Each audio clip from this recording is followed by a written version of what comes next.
Hey everybody, Barry here again. Got my gloves on, I'm ready to go. The back half of this transmission is getting assembled. Just the back half today because I'm still waiting on steels and they won't be here until Canada Post strike is over, so I'm just learning everything that I can until that comes in and then I can put it back together. So right here I have the output shaft, and I'm guessing this is the reverse drum because it goes up against the reverse band. Here's the Torrington bearing for the rollerized rear output, and here's the center support and the shaft that goes between them all, and the two snap rings. Now if you see any issue with this and you think I'm using the wrong one, please let me know, because I had to do a lot of digging to find out if this is the right one. And it's the thinner of the snap rings. There is this one, which I think may be the intermediate snap ring. It's the same diameter, but the thinner one has a slanted cut on the end. The one I'm going to call the intermediate has a straight, plus it's like twice as thick. And in Ryan Blazer's video where he put his back half together, I saw that it was one with a slanted cut. I just want to make sure it's right. And now we're going to go put this together. I've already done this 2 or 3 times now, and it's surprisingly quick how it goes together. But I want to discuss end play. Right here, I basically mimicked my original 3-prong and 4-prong thrust washers. So I'm using a 15,000 shim with the bearing, and that made it exactly the same. Now we may have to talk about this after. I have checked end play, and I might have to tighten it up a little bit, but we'll talk about that in a few minutes. This would be a good time to make a disclaimer. I am absolutely not a transmission builder. I'm just a guy who's building his own transmission, and I've learned quite a lot from people on the internet, reading old forums and old GM service documents, working on it with my own hands, but I don't want to spread misinformation and end up getting somebody else in trouble. So if you see something that I'm doing wrong, please shout it out. I will learn a lot, other people will learn a lot, and we appreciate it very much. So I'm going to try to get the best view I can here. Just going to give this a wipe. This is not final assembly because I may have to change up the end play, and I'm definitely going to go and give everything a final clean and put together with assembly lube. This right now is just testing. So here's the reverse band, and I'm going to pop that guy down. It's got 2 pegs halfway down the case, and I always struggle with this one every time.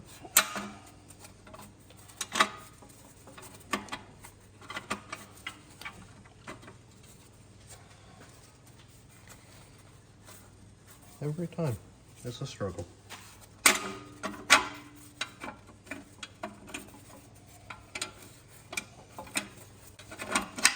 Oh, there we go. Now we're getting somewhere. And just to help it settle in place, I like to use one of these. It's not going to mark up the passage or anything, and I can still push on the band. There we go, and that helps settle it up. That's settled in place. Now I've got the Torrington bearing there. Now I can do the output shaft and the drum. So I'm just going to put this one down very carefully, and I got my finger stuck up through so I can catch the output shaft.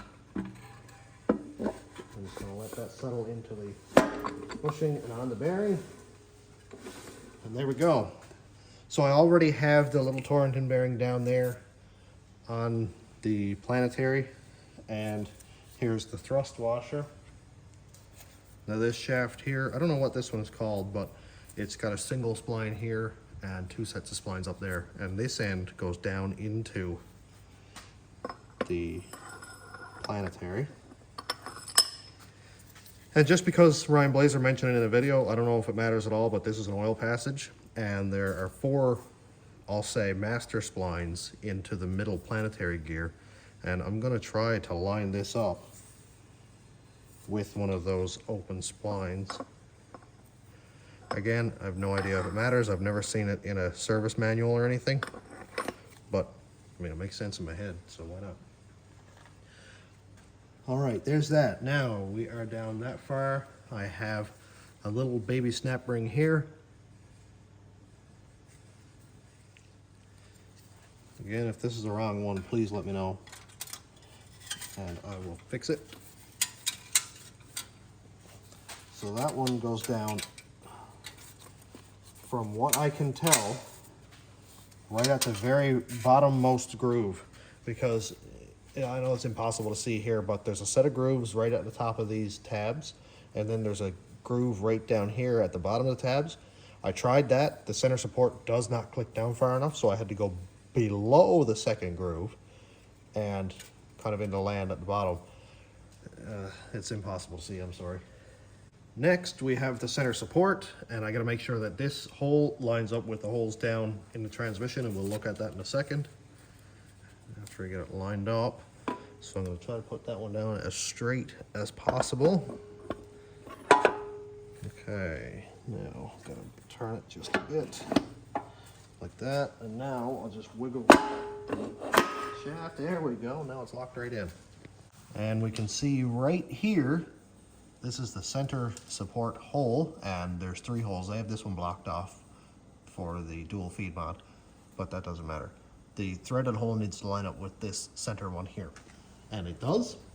Next, I have the beveled snap ring. Now this is kind of hard to see, but one side is completely flat, and the other side, you can see the light reflecting differently on it, if it would ever focus. But yeah, you can see that there's a bevel, and that bevel faces outward. So this one is a hard one, dude. I always nip my fingers with it. I'm gonna try not to this time, so I don't cry like a little girl on YouTube. Okay, so past the first notch and into the second notch. Now this is the one that I was talking about when I was trying to put in that thin snap ring to go down past the second notch. I'm just realizing now, actually, that that's the one that the beveled snap ring goes in. And at some point, there we go, it's gonna snap its way in. There we go. I guess that's why they call it a snap ring, because it's like snap. That's all in place. Now, to make the end play test as accurate as possible, I have the center support bolt here, and this is an old one. I'm not going to use my new one yet because I don't want to soften it up by doing this a bunch. I'm not going to tighten it down to spec because, again, it's a hollow bolt and I'm terrified. I don't want to twist it off into center support. But I would like this to be accurate because I don't know if the center support being bolted down will affect end play, which I mean, I'm sure it could. So tighten this guy down. All right, that's good. That's a good 15 foot-pounds probably. And right now, the rear half of the transmission is assembled, so we can check end play. Now laugh at this if you want, but it works. I had a piece of flat bar, I twisted it up a bunch, drilled a couple holes. It's bolted to the back of the transmission rigid. And right here I have a magnetic base for my dial indicator, and I'm just gonna move that one up, which was impossible to do one-handed, but I've got it in place now, and I'm just gonna go and zero this out.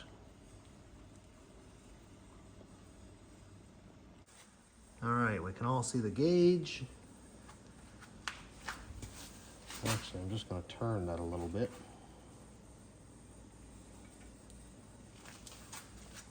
So that we can see it a little better. And I'm gonna take a screwdriver and hook in here behind that drum, and I'm just gonna lift it. So I can get 20 thousandths. By really pulling on it, I can get 20 thousandths. So I think 20 is a bit on the loose side. Spec, I think, was from like 4 to 25 or 5 to 25, something like that. And I'd like to get it closer, I think, down to 10 or 15. I think I'm gonna stack another shim on, so let's do that. Now, I'm starting to kind of get the hang of taking out this big snap ring. So I get into the second groove right there. I twist the screwdriver and then grab a little 90-degree pick, hook behind the snap ring, and fight with it a bunch until it eventually comes out.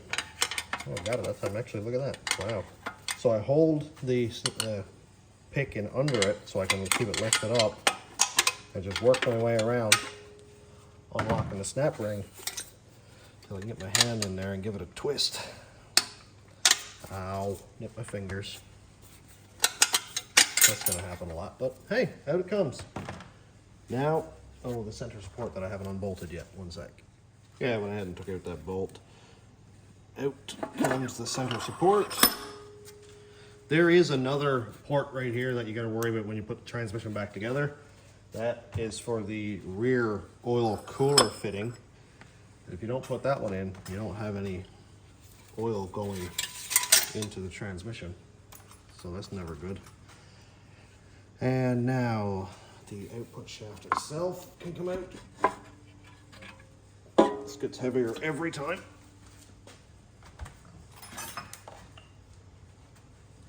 Okay, and then the Torrington bearing, I'll just leave that shim there because I know I need another 10 thousandths. I just want to give it a wipe off, I guess. So I've got all my shims in here, and they're not marked, so I'm going to have to measure them up. And that's not really a big deal. So the shim that I have, I'll just make 100% sure now, is actually 10 thousandths. Or 15,000, sorry, yeah, that one's a 15. So I'm going to stack a 10 on top of it just to get down around that 10 thousandths area. That one says 12. Gotta wipe off my caliper. That's a 10. All right, so we'll put two of these together.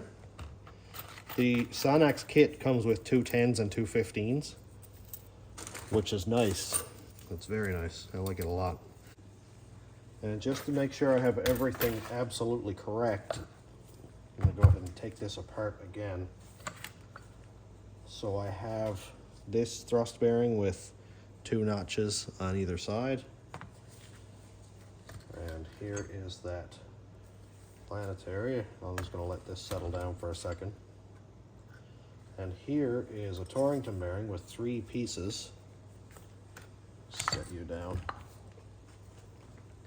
So it has the inner flange, which has a big dish in here, then the bearing, and then the outer flange, which is also dished but comes up almost the same height as the bottom one. And then I have this middle planetary gear. It's got a chamfered end there, and it's got a straight end here, so the chamfer goes down. And also, because somebody's definitely going to point it out,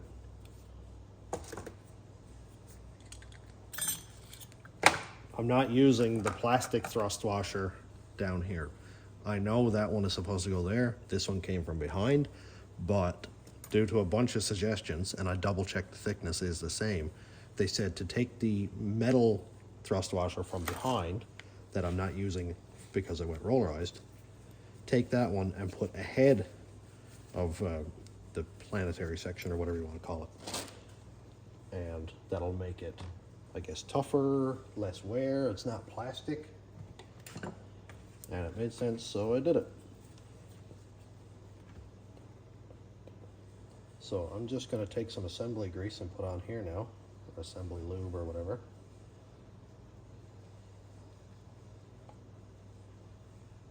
It's nice to feel that this thing is going back together. It's a nice feeling.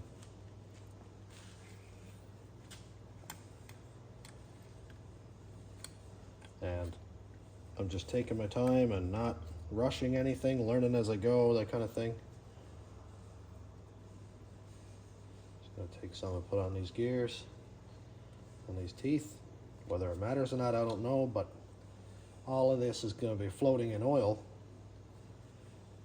And until it fires up and gets oil pressure, it's not gonna have any oil on it. So it makes sense to me that I would wanna put some oil on it. Get it in around that planetary. And now for the drum with the outer sprag, I'm going to give that a wipe because that was down on that paper. And some assembly lube on that. That's going to be sitting up against that thrust surface, so I want that to be lubed up. So I'm just painting that on there nice and heavy. Get some in around those gears too.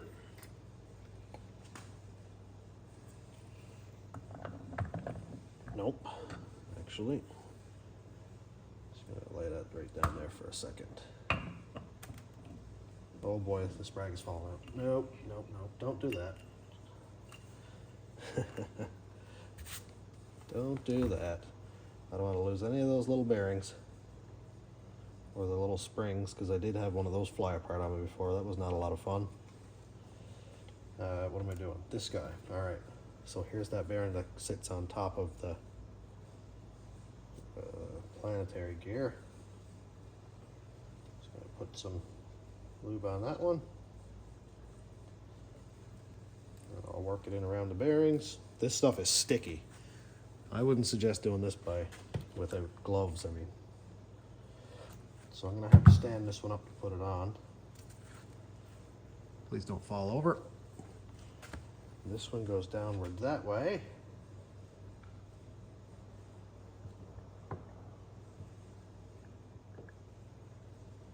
Actually, you know what? Again, I messed up. That one goes on after.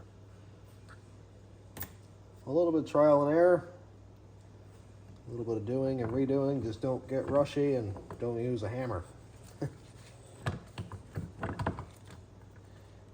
yeah, this has the sprag in it, so I gotta be careful with this one. Not jamming anything up here. There we go.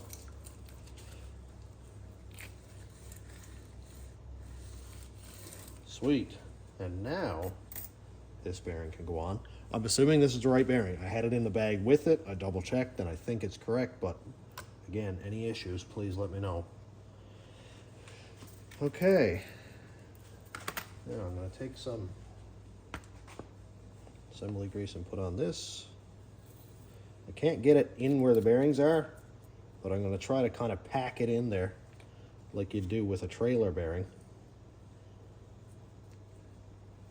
which is not that easy, to be honest. That's okay. It does feel like it's rolling stickier, so that's good. And a little bit of that grease in between the shims. There we go. So shims go first,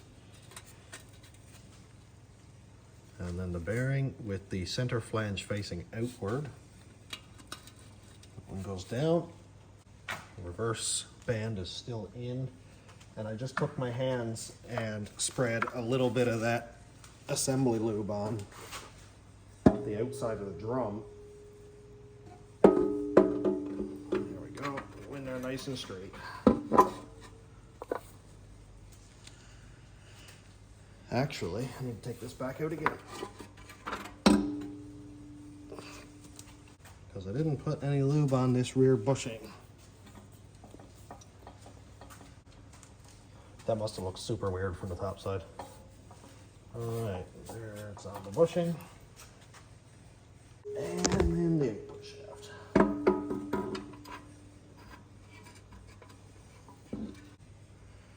And I took my gloves off because I was getting ready to leave, but then I thought I should really put this last snap ring in, because I don't want to forget that. There we go. And I'm going to have all the snap ring openings facing this dowel, so they all stop at the same place. And that looks really good. I came into this knowing that it was going to be a lot of assembly, disassembly, checking, rechecking, so I'm not one bit upset or bothered that this is going to be a long process. But I'm also not in a rush. So I've got it zeroed out.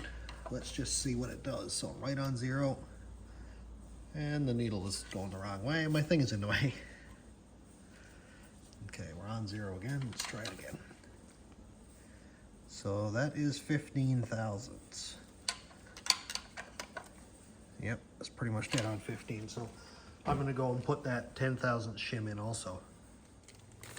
And over here, I'm not going to put in a 15,000 shim because, well, that would take all my end play away. We don't need that. Okay, and that's what I'm expecting. This is a 10, and yes it is.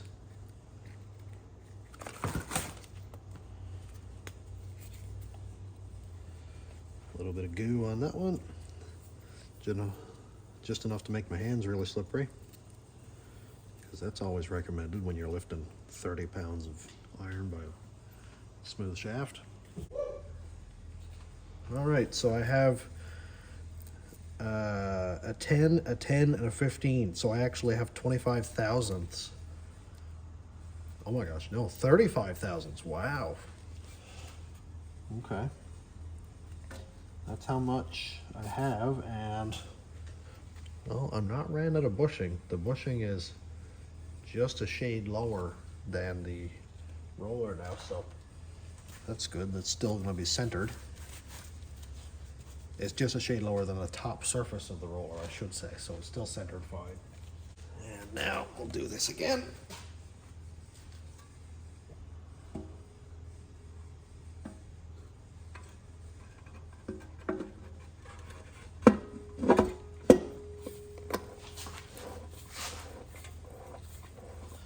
Yep, that's good.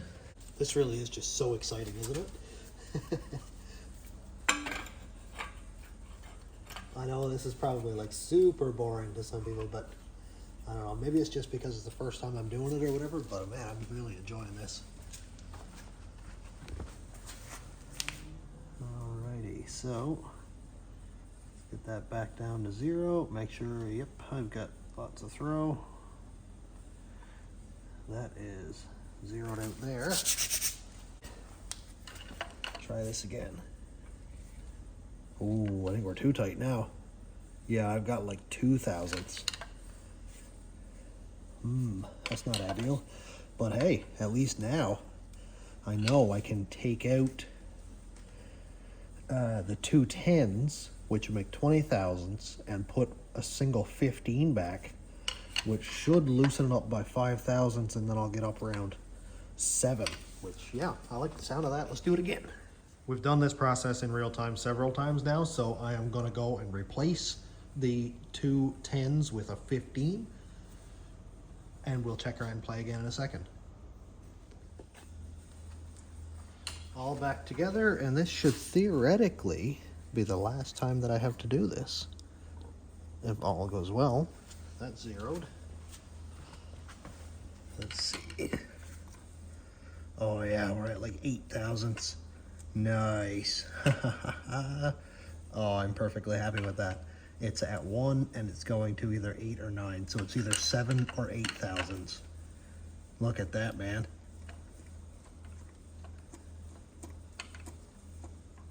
Perfectly happy with that. So everything below the center support can basically stay there now. I have it all pre-lubed, it's all clean, it's all assembled. And I just gotta pull the center support, do that mod, pop snap ring back in, new bolt back there. Then I can go ahead and put the rear feed line in, the one with the long end on it. I've got a new one of those ordered, so that'll be here in a week or so. And then when my steels come in, I can put this transmission back together, check the front end play, verify that that's correct. And this transmission, this thing should be something else. Desperado is really gonna like the trans brake. I mean, I don't know if the CV axles or U-joints will, but nobody asked them. So let me know what you think. How do you feel about the process that I'm using, the parts that I'm using? Is there anything that you suggest that I replace or anything like that? Because I'm still learning as I go. And also I want to say thank you so much. I don't think I ever thanked in my video, but the magnet base and the dial indicator, Dwayne actually gave me that a couple of years ago for another project that I was working on. And it really came in handy today. I couldn't have done this without it. So I'm all done for today. Thanks for checking out the channel. Thanks to my YouTube members, patrons, and subscribers. If you want to check out my Patreon, it's patreon.com/stationroadratrods. YouTube members link is down here. And thanks for watching. Have a great day, everybody.